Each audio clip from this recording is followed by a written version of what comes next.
Like the moment I went and deployed like in war, I was like, this sucks. I actually hate the people I'm working for. Oh, God.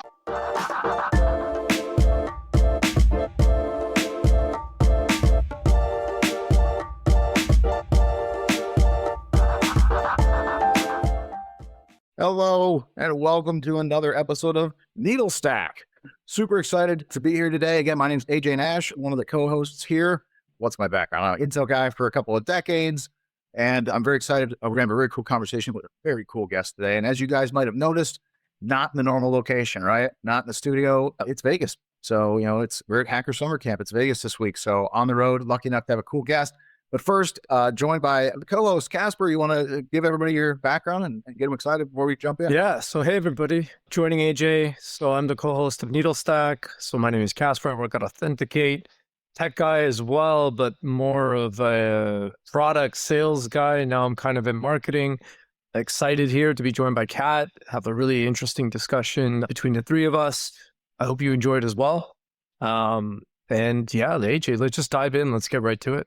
Well, hold on. We got to have Kat introduce herself. We've talked about her. Oh, yeah. She is it. Kat self. You want to give us your intro? You're the best part of the show. I am the best part of the show. I'm not arrogant at all. I'm the humblest of the humble. But my name is Kat Self. I started my career in military intelligence, which was not intentional for the stats. That's all of us. Right? And then I had my first job out of college at Target, where I was a software developer, then went to become a red team operator. And then I became a threat hunter. And I want to say that was probably the best, what I like to call baking. Like, you know how sometimes we need like just time in the oven to bake? Like that was my baking time. Nice. And then MITRE hired me as I was a maintainer on MITRE ATT&CK.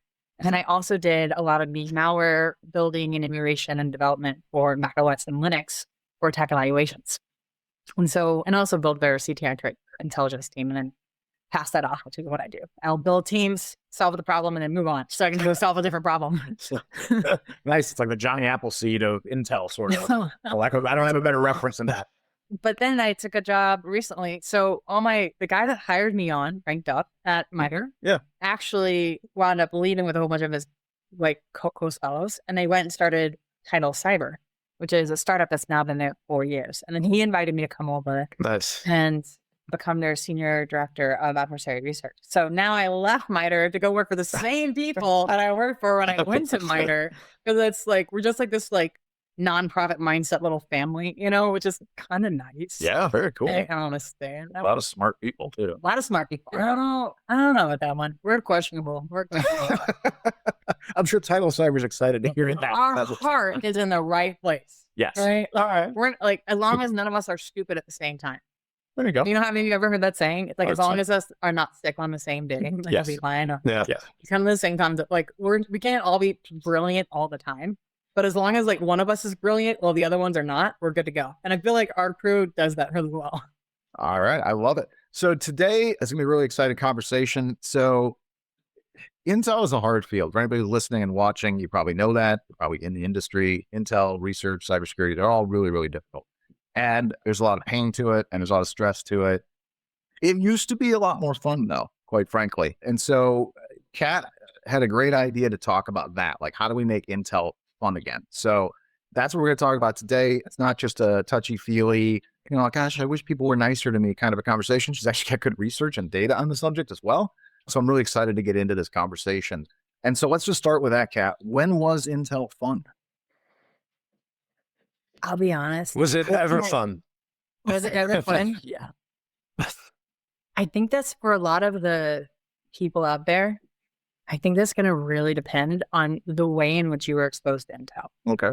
So I was exposed to Intel through the military. That was like the moment I got out of training, it was no longer fun. Right. Like the moment I went and deployed like in war, I was like, this sucks. I actually hate the people I'm working for. Oh God. Then I do like interesting. They always make it seem so exciting in the movies, right? Like you're all in this, like control room. You got like these like neon dots and like boats and airplane images, and then stuff is always connecting, and you're like, wow, I wish I had this guy's job, right? Exciting and fun are not always the same thing, unfortunately. We'll see that. For everybody listening, watching, by the way, as I mentioned, we're on the road. kind of doing this with some mobile Wi-Fi, so if it's a little choppy, forgive me. It's Vegas. What can I say? But yeah, it's always exciting, Kacper, but definitely not always fun, right? Yeah, we used to have a joke in my training and most of the industry that 25% of the work, if you're lucky, is fun. That's like the real spine owl stuff you read about, right? Yeah. Like the rest of it is pure paperwork. Mundane. Pure paperwork. You're in the office. Like I would go out on missions and like we'd be outside the wire, right? And we'd go through all these places. And then I get back and I literally would stay up for over 24 hours writing reports. Oh, yeah. And it was brutal. So at that point, you'd been on like high alert and like with guns pointed at you, right? And then you come back, have the adrenaline crash. You can't sleep. So you just like take 7 rippets, right? You're just walking through the night. Which, by the way, you're only allowed like 2 rippets per day. And they're like half the size of a Red Bull. Red Bull first came out. So that tells you how potent they are. We're like going through cases in like 2 days. And so so we're going through these and you're up for like over 24 hours. And then you finally crash, and then you get back up and do it all over again. And it's like so not glamorous. You get scaly teeth from the amount of coffee you drink. Like you're ugly and disgusting, and you don't eat. So that's why books are not nearly as glamorous as you think they are. Right. Well, What is the longevity there? Like if you're doing that for these prolonged periods, how long can you really last like that? Right. And I think there's kind of 2 distinctions here, right? I think there's obviously the mental fatigue, but then there's the physical burnout, which I think is like, if you sustain yourself on energy drinks and adrenaline, generally that's only going to last for so long until everything starts to, deprecate the quality of your work, your attention span, etc., just like human nature. So how did you deal with the physical aspect of that? Because I think that's kind of interesting. Well, I'll tell you, fun fact, our culture does not support healthy living in any way but IRL. Go on. So if you think about it, like when we see someone eating a salad, we're like, oh, they're really vain. Right. Right? Like, just they wanted vegetables. However, so we're in Vegas, right? Yeah. This is literally one of the best cities for indulgent food. Oh, yeah. You know how many vegetables you have to order in order to be able to have them present on your plate? A lot. A lot. Yeah. Exactly. Because everything's meat, carbs, potato, cream, butter, sugar, deliciousnoness. Listen, you don't have to sell me on Vegas. I'm already here. I love it. But it's like, literally, we had to we ordered all the vegetables off the menu, and it was like 3. Oh, yeah. You only get 3 options of vegetables. And it's because it was a Chinese restaurant, my personal favorite cuisine. And that's because they're a veggie forward culture. And there was only 3, which is crazy. Oh, boy. Filtered out too. Yeah. But I mean, he does make a good point. How did you manage the physical strains? Like, deployment's hard, right? It's hard on everybody, emotionally, physically, etc. And then you still have to keep a clear head. I mean, what we do is really important. It's, bodies make it or don't sometimes based on what the intel work is. So, how did you guys find it? I know there's a gym on base for what it's worth, but running in 120-degree heat is brutal. When the coldest it gets is at 90 at night. It's funny. I don't know why we're talking about deployment. Didn't it mean for us to go down there? Because that was a long time ago. Because I'm old now, so we're clear. But anyways, so here's how we dealt ungracefully one day. I didn't deal with it well. I was in my 20s. That's how I dealt with it. That's exactly the answer. That's why soldiers are young. Yes. And then we get a little time underneath us. And then why am I doing this to myself? And then we get disability when we finally get out and then realize that was stupid. Because FYI, jumping out of planes does not leave you without injuries. Oh, no. Yeah. I have had so many concussions. It's I can just collect them little those little medallions that we all collect, right? Sure. Ooh, another one. Yeah. I don't think the answer to your question is I don't think I actually handled it well. I think I got out and then I realized self-care is very important. If you're physically drained, the odds are that is just a physical manifestation of what your mental state really is. Yeah. That is what you get to address first, right? Is the actual mental state of why did I think it was okay to be in this physical situation and that this was my acceptable standard. Yeah, I mean, it's not a healthy lifestyle, right? That's what it comes down to when you're in the military, when you're deployed, when you're in intel, you work all the time. And that's what 20-somethings do it. 40-somethings don't very often, or 50-somethings, you don't deploy, right? I was in the rear with the gear for the most part, so it was a little bit easier, but still a lot of crazy hours. And I think, I relate to what you said about, what's exciting or interesting and isn't. I always told people Yeah, 10% of the work is very, very cool, exciting stuff I can't tell you anything about. 90% is pretty mundane, working long hours and nights in a building that feels like your old junior high school. Like, it's not what the movies say, like you said. But I think the question, I guess, is, where was the fun? Was there fun in Intel before, like doing the work? Not the deployment part, that's pretty hard. But I remember having some fun work, right? It's hard and we all understand it's important. But I remember having a lot of fun too. Like, I remember being able to, have that camaraderie with the team and to be able to have, maybe some inappropriate jokes if you were thinking about it. I mean, we're dealing with dead bodies, but we were able to find a way to have fun, frankly, in the commercial world. So, I mean, what are your thoughts about, what was the fun stuff and how, And just to add to that, as someone who hasn't worked in federal or any of those capacities, there's a general perception, I think, of the work being very serious, obviously very meaningful, but there is a perception of fun, right? And I think that's fun, but it's fun not through like your traditional sense of, high-fiving each other and like, throwing paper balls at each other. It's more fun in the challenge sense, where it's like, oh, that looks really fun because it's challenging, right? Not because I'm going to be relaxing and doing nothing all day. So that's where, just kind of wanted to put that out there, because I think with some of our listeners is not everybody's had that exposure. And there is like this kind of conception of what it is. But, what Kat's going to answer is, what was that fun element? Was it there? What were the components kind of that? And yeah, when did that change, do you think? To me, the problem solving is what's fun. It's exactly what you were saying, the challenge. Like, I love solving really complicated problems. And I think analysts have that weird quirk where we just like to take in the data and understand it. And I think like that's fun. And yeah, I agree. I think hard is fun for a lot of us, right? That's the thing that I think people sometimes don't get. Like, hard is fun. So much fun. Yeah. If you're going to be in the Intel space, if you don't do Intel web research work now and you're thinking about it, hard is fun. If you're like, oh, I get it. Yeah, you should probably be doing this kind of work. Like, I don't want the 300 piece puzzle. I want the 5,000 piece puzzle and the whole thing's just black. Like, hard is fun. That's all you. That's not me. Yeah, that's not a great idea necessarily. But the other thing I remember, I'm curious your thoughts. Like, to me, part of it was fun because I knew what I was doing was meaningful, right? I mean, the connection to mission mattered. Now, I will say, Kacper, to your point, we did throw balls of paper at each other and a lot of things. If you guys ever done live collection missions in the military, I won't tell all of our secrets, but there's a lot of things you can't do in a professional environment that we would do. Some were more fun than others. Throwing paper balls might have been the least of that, actually. But it was hard, but you knew it mattered. It wasn't, no offense to anybody now in the world we live in, it wasn't about money. I felt like we were doing something important for good purpose.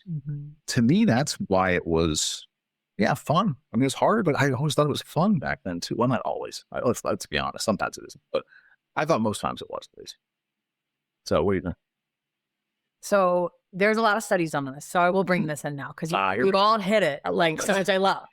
So there's a lot of studies done on this, and I'm like, where's my reference paper? Because I am a firm believer in research. So of course you are, you're a professional. Sorry, not sorry. You guys are going to get some research on me.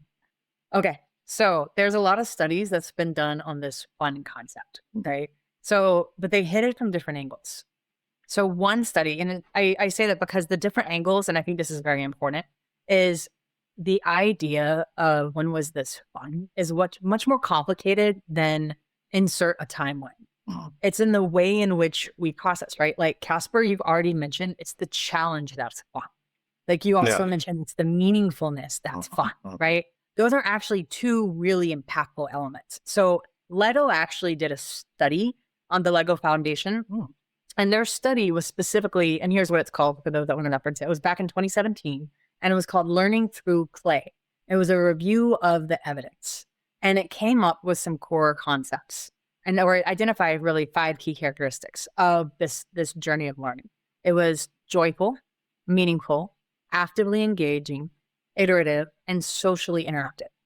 For us to be able to like learn and for that increase to happen, like we needed those different components, which you both also just mentioned, right? The things that, like there was this great South African professor, and I forgot his name at the moment, I apologize.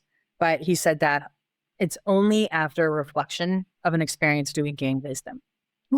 So even like while we're talking about this, it's like realizing, oh, I needed it to be challenging mentally. Oh, I needed it to be meaningful. Like that is that wisdom gained. Where it's like, oh, okay, because I didn't know the same thing. When I got out of the military, I was like, what do I do with myself now? And I was like, I want something that has purpose. I want to protect people. I want to continue down that route because I love protecting people. But I'm really an offensive hacker. Like, that's not a protection. Those don't go together. Those don't go together. When you break into things, that is not helpful. And I was like, how do I make this helpful? And that was when the play came. And I was like, wait a minute, I could do adversary research. I could do emulations where it's like, wait a minute, let me go pretend to be Russia. Let me go pretend to be North Korea. So I can do all these fun things that I love and I think it's interesting. And then let me present it in a way that will actually be helpful. Right. And then that entire field was, was born before me. Yeah. But I discovered it. I was like, dits. Well, and that brings it all together. Like you said, the 5 elements. It's great to know there's actually scientific research behind this. They make sense, right? Those are all things that matter. And most teams I've worked with or led, I guess in some cases, or on, had those elements, right? If I sit and think about it, the places that I didn't enjoy working, we're missing pieces of those, as you mentioned. Now, Kacper, I'm curious, we're sitting here talking about, we're reminiscing about old school Intel stuff. But I mean, you've been doing this a long time. You're on the other side. Like you said, you're an Intel pro, but you are in this space and you work with all of us and you know all the folks doing this kind of work. And, you're building products and services that make us all, make our lives better. So, I mean, you've seen some of this on your side too, how this all relates? Yeah. I mean, there's become almost like a delineation between, and I think it's something that we started to see in the workforce of, you have fun, and generally that's what's preached oftentimes in these workplaces because they believe that unlocks a degree of creativity and productivity that otherwise you wouldn't be able to if somebody was miserable. But where I think they've kind of done an interesting psychological play is there's this emphasis on like get work done, but have fun. Right? I think when you put in the but, what you're saying is ultimately you're trying to drive people towards a particular objective, but throwing in the but is not, I wouldn't say like a cop-out, but it's like, oh, but we still care about this other aspect, right? That's why we threw it in as a but. And I think that's kind of this interesting like mental model where a lot of people don't kind of understand it until you think about it, because all these words are picked in a very specific order and in a very specific tonality. And I think that, when you start to reflect personally on kind of what you do, whether it's intelligence work or, or other aspects of our industry or whatever role you have, that's when you start to kind of read between the lines of the environment that you work in. Because without that kind of personal reflection of what is it that I do day to day, what is it that I'm contributing to, and does that ultimately bring happiness to myself? If you don't have that level of thought, then that thought is essentially placated by whatever you're fed from the company, right? And that's why you come across people sometimes that are drinking the Kool-Aid hardcore. It's because they've taken that corporate thought or that whatever the mantras are, and they haven't replaced their personal thought, but they've let it become the dominant way of thinking. And that's why, I find that they're not like robots by nature, but ultimately they've kind of become that because they've just agreed to side with the communication they're given as opposed to challenging, what they do on a day-to-day basis and being uncomfortable with that. Well, yeah. And you're going to end up with either people on teams who just coast because they kind of, they're not going to have the fun, but they're going to go along with the story, or people who are going to move, right? You can only spend so much time in a place where you're unhappy before you either have lousy productivity or you look for something else to do. I think that's a key piece that might be missed sometimes. You mentioned a lot of organizations, do things, get stuff done, efficiency, all these kind of things. It's like, oh yeah, by the way, have fun. They stack it on the end. Listen, they're not sincere. Then they're saying it because I think they think that's the thing they're supposed to say, but it clearly don't mean it. It's not a core principle. It's a secondary thought, and people pick up on that. And then it's like, all right, I'll be here as long as I'm here, but this is as fun as it's going to get, I guess. And you can't get that kind of deep commitment that a lot of companies want. So there is a business value to making a workplace and a mission fun, right? You get the work done, all matters. But there's a business value to this that I think a lot of leaders miss, I grew up in an era. My father used to say, work isn't fun. If it was fun, they wouldn't call it work. They call it play. Like, just go do it. Old school and generations before were the same way of like, this isn't supposed to be fun. It's work for a reason. But you're just not as effective that way. And we also have a different environment now where people work 10, 12, 14 hours a day. Like, such a huge chunk of our lives are tied to this. And you want people to be committed and effective. You got to find a way to put more work into it, or work into being fun. Otherwise, you get into these discussions like burnout and quiet quitting, which is a BS term I don't really believe in. But all these other things come into play. Like, I'm curious, what do you got in your research or in your own brain there when we talk about like burnout and some of these things and how that's played into this? Is there any research to tell us that this accrues on that? Please say so. I don't know, by the way. I'm not teaming this up with any knowledge. So, fun facts. I love what you said, Kacper, about this like but. Yeah. Because if you think about our colloquial sayings, I love you, but. Yeah. Oh, yeah. Right? Like, you're like, let me prepare myself. Friend zone. Like, I have a friend that told me they were like, anything, because I would be like, I mean, I want to do it, but. And she like, Kat, anytime you throw but in a sentence, you've erased the entire first part. Just so you're aware, the only honest part of your statement is everything after the but. And I was like, oof, okay, fine.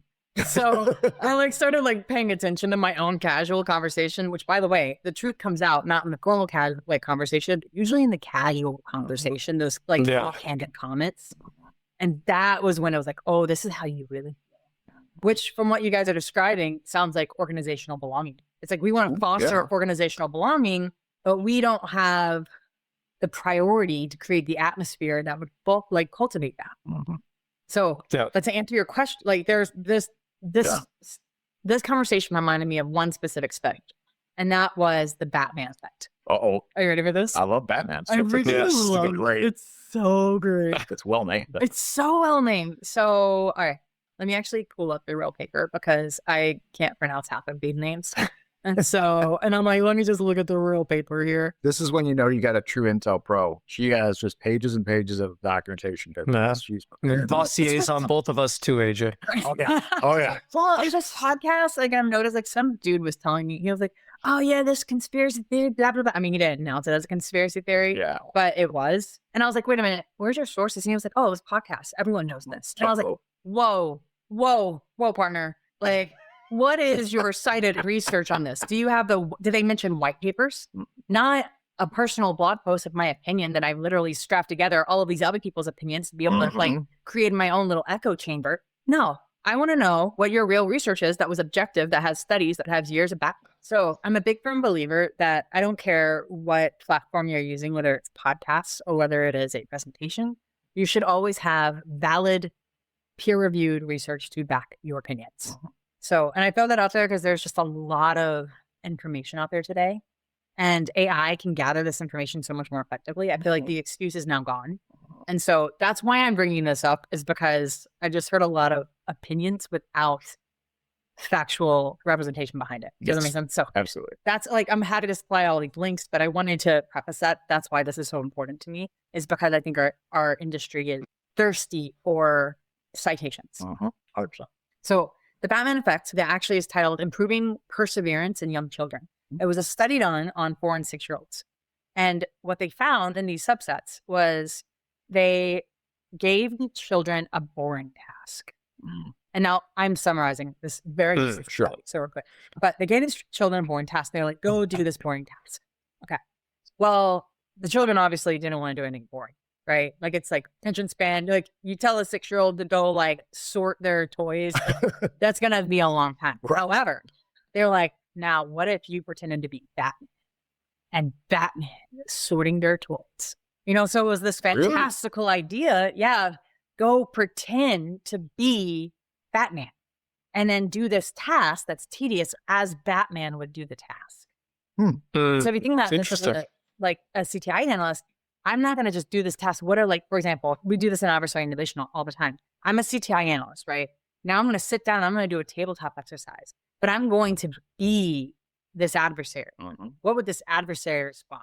How would what would be my witty response to your blocking? Like, oh, well, I have my CT on a blockchain server. See there, Like, solving this tedious task of research and understanding how to respond is like hilarious. Oh yeah. And it's different. And they have a 65% increase in productivity from these kids 4 and 6 years old. Wow. Huge difference.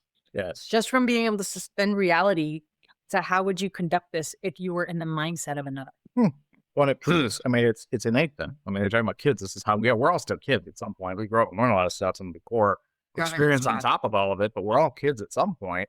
And I mean, I find that fascinating. I mean, there is a reason, I guess, that we call it wargaming. We don't call it wargaming. Yeah, you're right. Yeah, somebody took that one as a quote. I like that one. I want to use that. So yeah, wargaming. That's what, I mean, you made the point, right? It is a lot more fun when, red teams versus blue teams, and when you're doing tabletop exercises, when your imagination runs wild in there, and of course we validate, we come back, we do course, courses of action analysis, for instance, and we come back and kind of pull it down from there. But that's a really interesting study that it shows it's innate. It's from when we're kids, and that's all inside of us. So again, 65%. If you told an executive, hey, I got a strategy, and your team is 65% more productive, I bet they'd listen. And I think anybody who's doing leadership, especially in the intel space, should be listening to this. This again, there's a business case. I can talk about this because I believe in it, and you do too, and I know you do too, Kacper. But realistic, nobody cares unless there's a business case. Like we can tell people all the things we want about how the world should work and how things should be better and how teams should be more productive and happy with it. I've never seen anybody at the top care about that until you give them a business case.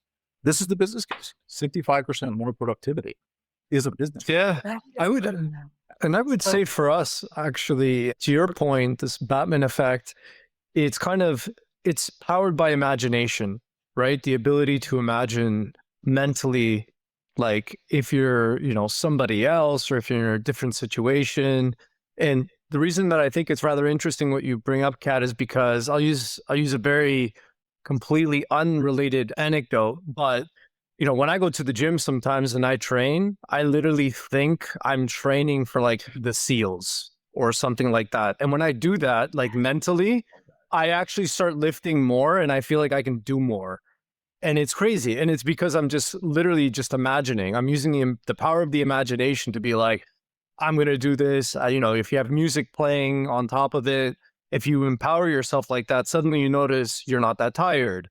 You can go longer and whatnot. And I think it's like maybe a subset kind of what you were saying, Kat, but when you imagine yourself in, whether as a character or a better version of yourself or whatever it is that can drive you forward, as long as you harness the ability to do that, then I think that 100% will, increase things like productivity, creativity. That's why they say in these startup schools, right? Like, they don't tell these kids, hey, you're broke, you live in an apartment, you have no money, but make an idea. They always tell them, imagine you're going to be able to have this type of freedom. Imagine you develop this new type of technology that's going to change the world. And I think it's like putting themselves in a position where they almost imagine that that's what they're working on is what drives it. I really appreciate that. I mean, it's good to get that perspective. And it really, kind of kicks us into the big question I wanted to ask, which is, listen, we can't forget that this is an important, serious business. Intel, whether you're doing cybersecurity, whether you're doing physical security, whether you're in the military, government, civilian, whatever it is, it's a difficult job, and it is meaningful and it has impact. So how do we remain serious, but do more fun things? We talked a little bit about it, right? The Batman effect, and the other like adversary emulation. But what other thoughts do you have on how do we put more fun into this work as a core function, a core value, as opposed to like bolt on, like Kacper was saying, and so that we can have people have less burnout and more enjoyment and more fulfillment while they do amazing work. There was a conversation I had with a leader once, and brilliant woman. And she's actually the introvert that was leading a bunch of extroverts, which tells you like the heart, like for those of you that know how we work, it's very easy to get bulldozed by those that speak very loud. And she was able to herd us cats. And she would be in a meeting and they would all be yelling at each other, right? Especially on budget meetings, because like she was leading all of these departments. And her name is Jodie Colt. And she's actually, I think, the VP of Cybersecurity at Target right now. And she would during this meeting when tensions were high and people were like, well, I want this, and because you're fighting over the same budget, right? Like it's tense. And so she'd be like, okay, is take a step back. We all care. No, every single person right now in this room cares. Okay, now let's resume this discussion. And I would never forget that, because I realize a lot of times I assume people don't realize that I care, and like that I'm trying to accomplish this really meaningful goal. And I think with the seriousness, I think this really goes along with what our industry is now really talking about in influencers, and think what you want. I mean, like within all of the fluff and fodder out there, there is a string of truth that is good. And I think on this one, it's assume positivity. So it's like, assume your workers are working hard. Assume your Intel analysts are not slacking. Assume your Intel analysts genuinely care about producing something good, and want to be timely, want to be good workers, good employees, right? Like assume that, and then act accordingly. And I think that's probably the first step, is we just need to stop assuming we're a bunch of lazy people that are taking advantage of the system. I think that's a really good point. I mean, that's a good point about remote work, right? That's been the argument since COVID and remote work. And I've been in environments where people say, no, they're just staying home, they're not working hard, they're doing laundry, et cetera, et cetera. And I don't care how many studies I've shown people and said, actually, productivity is up when people work at home. There's this emotional feel from some people that no, they couldn't possibly be doing the work they would be doing, because, better they'd be strapped to a desk in an office where they get to tend to work, but won't. I think sort of similar to what you had said. Somebody long ago told me something I'm stuck with, which is assume noble intent, which is really the same concept, right? But it also helps when somebody says something that's offensive to me, or more often when I say something offensive, hopefully people assume my noble intent and remember, hey, this doesn't need to be a jerk, so let's have a moment to have that conversation, have better communication. But I think it's the same with what you're talking about, is we assume that noble intent, we assume positivity, that everybody's going to try to do their best. It makes it easier to go, okay, now how do we get there? And it doesn't have to be the most arduous, difficult task. It's okay to have fun. It's okay to have conversations where you get on a call for an hour and just kind of kick ideas around that don't necessarily know where the conclusion's going to be. Everything doesn't have to be, of course, electric. I find that's very frustrating, especially when you get into the for-profit industry part that we're in of, I need so many reports a month. Well, that's not a quality assessment. That's a quantity assessment. Yeah, but we need that anyway. It doesn't tell me if I'm doing good work. Now I'm just generating stuff to fill a spot on a calendar someplace. And I know a lot of really brilliant minds that have kind of gotten dragged into that, because what the brilliant work they wanted to do would take longer and may not have ROI right away, or obvious ROI, but it's the best work they could do. And instead, they're doing a bunch of tiny little chunks to fill some calendar someplace that doesn't seem to offer a lot of meaning. But I think to your point again, if you assume positivity and medical intent on this and let people do great things and bring good ideas, I feel like that might open the door for more fun things that happen that are still meaningful. Kacper, from your perspective, like how does that play into like how products are built, how services are built, how, what do you hear from people? You talk to more people in the field than I do, frankly. What do you hear from them on some of these challenges and how there are ways to make these things better?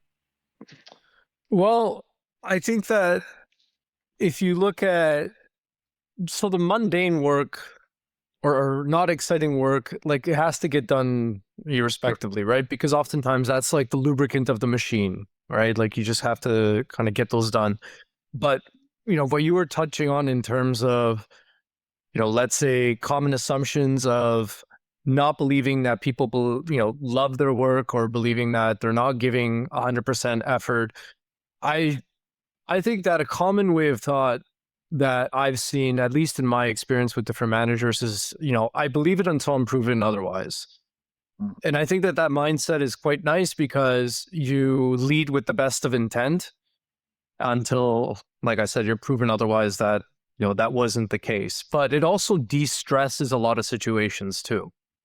Because if everyone kind of gathers around that mindset, then everyone pushes forward with good intent. Right? People don't push forward with hesitation. They push forward with, okay, like I'm going to automatically assume we're all in this as one team and we all have to deliver on X, Y, Z. Has that changed a little bit? I would say perhaps, with the advent of a lot of these AI tools and the ability to, automate mundane work away, has that had mental ramifications? 1,000%. Most of which, actually, I would argue we don't understand yet. It's too early. Right? I think we were able to gauge economic benefit from it. We're able to gauge efficiency gains from it. but I don't think we'll really understand the mental shift until a decent amount of time has changed. And then we'll start to see, like, in order to know if something's changed, you need to have something to contrast against.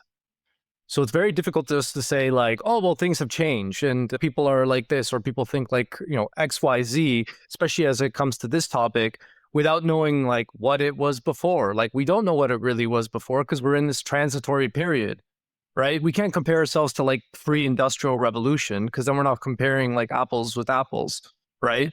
So I think that that's going to be an interesting shift. I think that there is a degree of ambiguity that's been developed now, especially around, people doing their jobs and what they actively produce. And what I mean by that is right now in marketing is becoming somewhat commodified, right? Like, you're seeing a lot of commoditization there. And the reason being is because things like copy, things like blog posts, things like product descriptions, things like campaigns, all of it can be iterated with AI very quickly in a standardized format that actually makes sense. It's good enough, right? Don't think about it as perfection, right? Not everybody's trying to be the next Apple. People are very content with being, I don't know, some regular company, right? And as long as that produces economic results, I don't care about being Apple, right? I don't care about having the most creative, smartest person there. Just standardize on a process and get it going. And, I don't mean to be like ranting on this, and I'm not trying to like obfuscate like the meaning that I'm trying to get to here. But when content and intelligence as defined as knowing things, not applying things, when content and intelligence become a commodity, and it becomes so prevalent and it takes very little effort to create and it becomes heavily standardized, I think that's going to start to change the way that people not only think about like how they interact with our, everyday services and products, but I also think it's going to start to change our mentality of how we interact with each other and understanding if what somebody says is genuine, if it's not, the work they produce is genuine again, or is it not? It's difficult right now to delineate that, but I think in the future you'll start to be able to delineate that, a lot easier as a human being. And then what it means to be a human being is going to be different. Anyways, way off, but I think we can get really deep with this. I mean, it's interesting, a couple pieces you put in there, right? So, and one that concerns me, I suppose, content and intelligence, which are not the same thing, right? And I worry about that we are conflating that as an industry. And people are starting to believe that these are the same. I've had this issue. I've been in the private sector now for, 10, 11 years. And it's always been a challenge. Just trying to explain to people between data and information and intelligence. The news is not intelligence, right? I don't love the citizen journalist concept. There's no such thing, all right? You don't have journalism. You go to school, you don't have journalistic integrity. Somebody with a camera is not a journalist. And somebody who does research is not an intel analyst. But we are getting to that point. You talk about commoditization and how AI can replicate a lot of these things. And it can certainly, and it can do some good content work, but that's a far cry still from the intel space and the validation that goes with it and the process that goes with it. And I'm actually pretty concerned about where we're going with that, because I think you're exactly right that a lot of times it's, hey, it's good enough, right? AI can give me copy, marketing copy that is good enough. It's 80% as good as a person. It's in 10% of the time. That's a good value equation for a company. But when they translate that over to intel and say, hey, it's good enough. By the way, the person saying it's good enough has no intel background and has decided this is 80% as good as an intel report when it's probably not, probably 40% or less, but it's really fast and they put it out and we start losing what we're supposed to have as intel organizations, the impact of intel. I will tell you as an intel person, I won't be alone, I'm sure, when I say this, that's the opposite of fun for me. But I think it's an interesting point and a challenge you bring up that we've got to figure out a way to make sure we still value what intel is and the training and the professionalism of it, and allow those people to have the fun experiences that get them to be more productive and recognize that that may take longer than AI. Efficiency is not the number one or two or three, for that matter, most important measurement of the value of intel. And I really worry that that's where we're going to head, is this conflation between content and intel and the evaluation of speed over everything else. Now, I'm going to tee you up with an easy question on that. If all of that were to come together, are intel people going to have more or less fun, and how many of them are going to stick around? I don't think we're going to have a problem with this. No? Oh, now I want to hear this. I love this because I'm curious. Why? Because I think our definition of good enough is going to change. Ooh. Interesting. Period. Like, I'm in this position right now. I run all the content that goes into Tidal Cyber. I am constantly being pressured for more. In fact, we had, as a result of me onboarding, a period of time that we weren't pushing new information into the platform. And data engineers, you know what? Here's insight into what really happens in a startup, right? We'll see if I get in trouble for this podcast later. It becomes this thing where heroic efforts are no longer enough. And everyone wants everything automated. Everyone wants like big ROI. They all want minimal human hours and maximum automation. However, that means that I now cherish my data engineers. I cherish my principal architects. I do, like, what do you need? How do I guardrail this? Because I vibe coded an entire production pipeline. And guys, I will tell you, debugging an AI coded pipeline is disgusting. I now know how to do it in a much less disgusting way, but it's still like putting your hand in a cesspool looking for something sour. So I do not recommend it, but we can do amazing proof of concepts now on our own. However, that means that good enough just stop days. My proof of concept for how I want to visualize my threat data has now elevated beyond what a company normally would have produced. A company normally would have produced my vibe-coded AI pipeline. I don't need them to do that anymore. So now my good enough is actually my new POC standard. And now when I transfer this over to my engineer who knows actually what the code is really doing, now suddenly it's like clean data is the real push. Like making sure something is truly scalable to the point that I don't have to have AI interpreting other AI issues incorrectly. Because that's the thing is AI uses what's already in existence to create what it's going to do next. And that's its failure. It cannot create, but we can. So our definition of what good enough is will be created to a new standard because it doesn't have that kind of standard. And we'll be able to refine what we really want to care about now. Wow, that's really interesting. Yeah, because AI is derivative. It's not creative in any way. It's all derivative. And I'm somewhat convinced just by your conversation here. I hadn't thought of it from that standpoint. If the standard of good enough is raised, then I think you are right. Then I think that's the answer. I hope that's true. I always worry about the combination of doing things well, doing important things well, matched against the pressures for economic success, which generally speaking tend to win. It seems like, but I guess there's got to be a terminal point. You still have to do good work, or nobody's going to want your product or service. So there's that push-pull there. I hope you're right. I mean, that's a more optimistic opinion than I had coming into this conversation. So now, and again, if that happens, it'll be more fun. Then, you know, it does open more opportunity for that. I think teams that are able to tackle the topic we had here of, you know, how do we make Intel fun? They're going to have the best talent, right? Long term, people will not, going back to the deployment conversation from the beginning, people won't endure terrible for forever. They'll do it as long as they have to, and they'll do the minimum amount of work to get by. But people who are truly enjoy where they are and the work, and they know it's meaningful and connected, and all the things you said from that Lego study, and they feel like people care about them, they're going to stick around and do great things. And it sounds like those great things are going to be greater than before because the standard's being raised, which is pretty cool. Yeah, there's actually one qualifier for, so you had mentioned earlier about how, like, well, how do we bring fun into it now? I'll give you all a couple of examples. All right, so because you brought up deployment, so get this full circle. We were little baby Joes. You have little baby Joe cat and her little pajama-like, you know, uniform. That's what we called them. We called them pajamas as they were completely not form-fitting and they were lovely.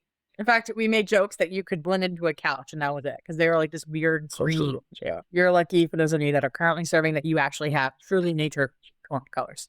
But we were practicing drills on how to move in close quarters. Okay. What they did, you didn't need any arms or anything. We literally just lined up and we went through halls and we were just clearing rooms. And the main sergeant at the time that was leading us, he was like, he threw out his hand. He was like, you know, grenade. And then we all just stood there. Oh no. And what? Boom. And then like, it's boom. You're dead, you're dead, you're dead, and you're dead. And we were like, okay. then we just continue, right? And he's like, no, No, that's the wrong answer. You're not. That was not acceptable. Like, we do not leave a man behind. Now your body I'm gonna carry him. dragged by somebody else, right? Yeah. Like, oh, now you get to suffer through human carrying exercises. You're welcome. And you're like, oh my God, could you not have eaten heavy last night? Like that's a whole thing. And so, because they're not making fun of it. Sure. They're like a fun little culture there. High But protein diets. then he was like, listen, what is the blast? Like he went through the dynamics of this. What's the blast radius? Like where is the main point of damage of a grenade, right? Like understand the weapon in which you just had thrown at you, right? First. Now, how do you block that? Like if you have nothing else, you have a body. And then like we did that round again. Like 3 different people blobbed themselves on top of that grenade. And now, mind you, he still would have had 4 died, but we still had like, the point is our survival rate was a lot higher. Sure. So it became fun. It was a low stakes. No one died, you know, it was more just yelling and we'd laugh about it later and make fun of each other for not being the one to hit target first. But the point is like that scenario mapped in my mind. I now know exactly what to do if I'm on a mission and that happens. Like it's a very different mindset, right? Which is really what we're trying to talk about. Is how do we cultivate the mindset of a security professional, whether in CTI, adversary emulation, red team, defensive? How do we cultivate that in a way in which it sticks? And so this is a fun fact. No, not a fun fact. So Marsh, which is an insurance agency. Oh yeah, like Marsh. Yep. So they have been doing a study since about 2025. They're a client of ours, I believe. Maybe. So they've been doing a study since 2025. And they found they published in like August 27, 2025, they have an announcement. And they did a summary. Basically, they found that people that did tabletop exercises for preparedness and incident response, they were 13% less likely to have that. Like, I'm going to really, not trying to misquote this, but I'm trying to summarize it to not mean like a material cyber event. But basically, like, they had a 13% less chance of a breach actually happening against them. Out of all of the different controls they measured via data, in the top 5, the 4th one was actually practicing these exercises. And you notice there's no technical implementation there. There's no configuration firewalls using MFA was like 2 and 3, right? But 4 was practicing scenario-based events. What do you do when? It's the same thing. Like we use it in military strategies. We use it in enterprise, right? We use it even in personal. Like what do I do when someone says this really nasty comment to me on social media? Let me practice how to be gracious and kind and forgiving. You know, like walk through all the emotions. I'm now better prepared for what happened in that scenario, right? So the point of that is there's an actual, to something you said earlier, that there's an actual business impact of just bringing in a scenario. And then but you have to cultivate an environment that it's safe to fail, that it's play, that psychological safety is there. Well, and so it's interesting because where are the areas where organizations cut costs? Often, right? Training. Training is usually a checkbox scenario. That includes things like tabletops and wargaming, right? So you just said 13% reduction in that study, right? So that's significant risk reduction. That actually doesn't cost a lot. It costs a little bit of time. You can sit down and do red teaming and wargaming, maybe one facilitator if you don't have somebody in the house that does it. And that's about it. And then some time. You don't have to buy millions of dollars of technology and feeds and all these things. And you can have that reduction. But you have to change the mindset of the organization to say, hey, listen, this is what we should be doing. The engagement matters. And there's, like you said, there's a business case to this because that's a hard one. I know people in that field, you know, to do security training, it's very hard to sell those services to people. It's very hard to get them to repeat it. It always seems to get dropped down into a checkbox scenario whenever there's a budget issue, because it's so hard to say, no, this really matters because it doesn't give you the kind of metrics that did. That's nice because a lot of times in day to day, it doesn't. Some technology will show you all sorts of metrics, even if they're garbage, but just I blocked 1 billion things. Wow, they were dangerous. I don't know that part, but I blocked 1 billion, so give me more money. But that's a good point. And again, those people were having fun doing it. Those scenarios, you know, they're engaging. They have better retention, as you said. There's more memory. There's more impact. It's longer lasting. We got to get people to understand the value of that. And it's fun. People will want to do it. Not all the time, I'm sure, not everybody, but a lot of people enjoy some of this role playing and exercising and tabletop dragons. Exactly. Every geek, and that's most of our industry, loves doing that kind of stuff. So I think that's a great study. I'm glad that's out there because I think it's important. So listen, I know we're running out of time here, so I think we should probably get towards a wrap up for those who are still paying attention to what's going on here. I think, Kacper, what have you taken away from this? Like, what are the 2 or 3 big things that you take away from this that you want the audience to gather out of this conversation about, making Intel fun again? Yeah, I would say one is do your best to create the environment as best as you can to have that fun factor included, right? And the reason I'm putting that onus more on an individual than I would on a company is because the priorities are different, right? A company's priority is out there to build a business, become profitable. If you become public, you ultimately satisfy shareholders, whereas the priority of the individual is that sort of environment, right? So relying on a company entirely to create that for you is somewhat naive, in my opinion. I think that you have to also figure out how do you generate your portion of that. On the other front, I would say, when you do things with the right intent and the right mindset for success. And what I mean by that is not just, I think positivity is a component of it, but doing something with, the automatic kind of mental assurance that you're out there to achieve it and not going in with the thinking that this isn't going to work, then shoot yourself in the foot right from the beginning is critical, right? And when you're looking at people in this industry, especially, I think that there could be a strong degree of sentiment around why somebody does something or how is it part of the bigger picture? Like, what role am I playing? Having the mentality of knowing that you have a role to play and it is important and that's your mindset until, like I said, proven otherwise, it will probably just make you happier, right? As we were talking about, and more successful. So that's my 2 cents on that. And I appreciate that. I think those are all true. I don't know. I was going to ask you the same question, Kat. I imagine you have some agreements here, but you may have some things you want to add too. What are the big takeaways that you think from this and from the research you've done and from what you're doing right now leading a team for that matter? So really what I've been doing in my team is how do we get transparency and visibility into the work that we're actually doing? So when you ask that question, that's not what I was going to answer, by the way, but that's really what we're doing right now. And so we're because I'm a software developer background, I am using Agile and story pointing, and I'm having them walk through how long does this actually take? What does your context switching actually look like? Because you have to kind of know what you're really doing and how much customer service support takes, how much debugging takes, how much is actual capability development.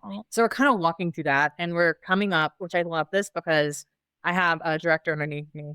And so I'm having him actually come up with some of the pointing structure. And so we've decided to make a reward system where if you get this many points by the end of the year, you get a PlayStation 5, right? Because we want to cater it to what our interest is. And we have a game on our team. Nice. And most of us are dorks. So it's okay, well, how do I put big end items that if you accomplish this many points, and then that way it's I really don't care how many points you put. Honestly, I just be honest. So that way you can track okay, you're an average of 20 pointer a week. Cool. You're an averager of 3 pointer a week. Cool. Don't really care. It's about are you staying within the margins of your own assessment of how much work you can get done within that one, right? So that's kind of where we're at in our stage. So it's less about the tabletops. But it's still gamification. But it's still gamification. That's still And it's an encouraging because it's also, I want my team to feel seen. Yep. I want them to feel celebrated as they are individuals, not as they are because of their workforce. So the atmosphere that I'm trying to create right now. But to answer the other question, which I really want to answer, is I think everyone can kind of take from this. Take 15 minutes. It does not have to be this big ordeal. It can be a 15-minute exercise, grab an intel report. And then if you want to play the game of attribution, be don't tell them who this report is. Be hey, what actor does this sound like? Have a game and then let them have a discussion. How well do you know this actor? Can you identify what region they're operating from based on this target set? Just a way to be able to start connecting dots, right? And patterns, because pattern analysis is a bread and butter of an analyst. Yeah. And then for a red teamer, and I cannot tell you how much I wish my old red team manager would have done this with me.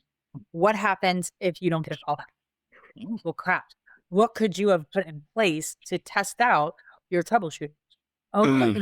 Google to make sure that it would have okay, I know that there was network traffic. I probably got blocked from something else.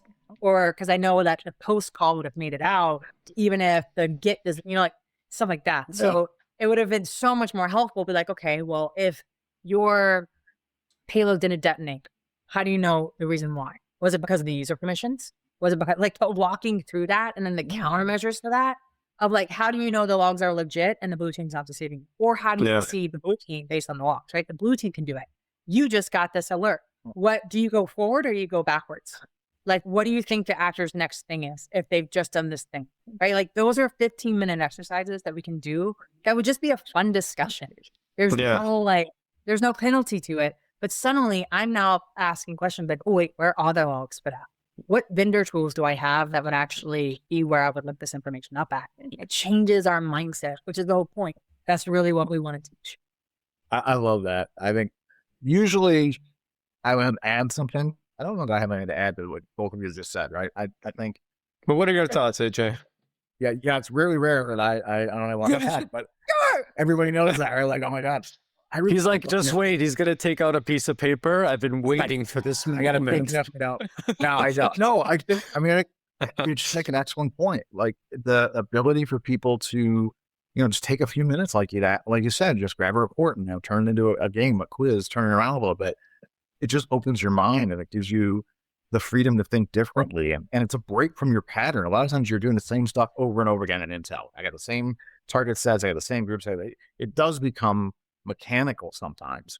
And that also can lead to you missing things because you start filling in the gaps yourself. You start thinking ahead and being more predictive than you should be. You become AI sort of in a sense, as opposed to having that moment. And what you're talking about, breaking that pattern and being able to step back from it and kind of change your thought process and work with the other person while doing that and collaborate and kind of reset brain a little bit on some of that, which is also really interesting. And like you said, then you start thinking about things you wouldn't otherwise. Well, how would I do that or this?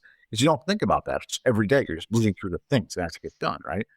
No, I think that's great. I don't have anything significant to add to either of you guys' observations. I hope this is what everyone else takes away from the show. I can't thank you enough for being on, Kat. I really appreciate doing this. Yes, thank you, Kat. For those who don't know, thank you. The Wi-Fi here stinks. Kat's actually the one providing it with her phone. That's how great this is. So without her, I don't think we've gotten anything done. And Kacper, obviously, thank you for being the co-host on this. Well, it was easy for me. I'm just in my home office. It's harder for you, so thank you. That's true. And for everybody else, I want to thank everybody who listens and watches and tunes in, and subscribes. If you haven't subscribed yet, please do. There's a lot of great content coming out. We got a lot of great guests that are coming up. Kat's just the beginning of a whole new slew of amazing guests. So please, recommend us to others. If you have already subscribed, if you don't like the show, write in. Kacper will be happy to read all of those comments. I'll get back to you and we'll work on trying to make the show better because it's about the guests and it's about the audience. You can go to the website, of course. So to that, authenticate.com. So authentic with the number 8.com/NeedleStack. You can find the podcast on wherever podcasts are. Obviously, you found this here today. We're on YouTube. Like I said, please subscribe. Let people know about it. We want to be able to do more with the community, and we want to hear more. So give us that feedback. So with that, I'm going to go ahead and wrap it up for today. Thanks again, Kat, for being here. Thank you, Cass. But look forward to another episode coming up soon. Until then, this has been NeedleStack.